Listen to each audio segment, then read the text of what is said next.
马来有乡亲讲，一工食3粒的水蜜桃对治冷癌真有效。这是美国华盛顿大学的教授上新的研究。营养师是讲，这个水蜜桃较贵，外食葡萄这高桃也就是奇异果等等，色水较鲜艳、石化素丰富的水果，同款有防癌抗氧化效果。 一粒比一粒比手部较大粒、香香甜甜的水蜜桃，嘛是香甜好食。经过研究，也可会当压制黏癌肿瘤。美国华盛顿州立大学生物科学教授，2014年研究提炼水蜜桃的桃粉，定时定量饲有黏癌细胞的鸟鼠，发现黏癌肿瘤生长速度减慢。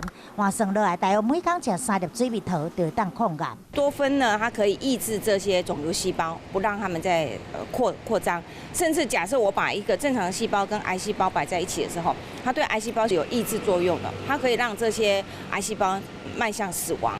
除了桃粉以外，也有丰富的果荚，对胃肠嘛真好。不过伊价钱无俗，往往拢100块起跳。营养师建议，会使对在地当就是水果代替。事实上，这个多酚不是只有水蜜桃有，在很多的蔬菜跟水果里面都含有这样子类似的植化素，像葡萄、奇异果、苹果。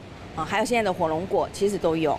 营养师讲，这色水较鲜艳的水果，内面的石化素愈侪，无建议干那食一种。对较一种的水果，摄取抗氧化的物质，会当帮助预防癌症。